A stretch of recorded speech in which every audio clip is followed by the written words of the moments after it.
সকালবেলায় আমার ভালো ছেলে তুই আসলো, হঠাৎ করে আমার কি হলো? তুই তাড়াতাড়ি চো দেখি কি।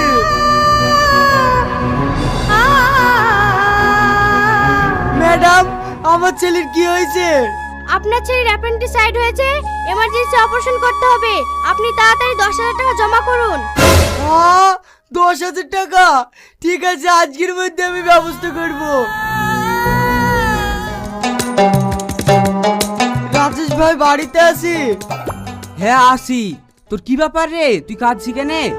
আমার ছেলে হসপিটালে ভর্তি আছে, অপারেশন করতে 10,000 টাকা লাগবে।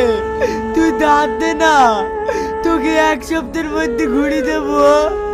এই মুহূর্তে তো টাকা পয়সা নাই রে, জমি জায়গা কিন্নু, টাকা নে তুই অন্য জায়গায় দেখ গা। কাল থেকে অনেক লোকের কাছে গিয়েছি, কেউ 1 টাকাও দেয়নি। তুই একটু চেষ্টা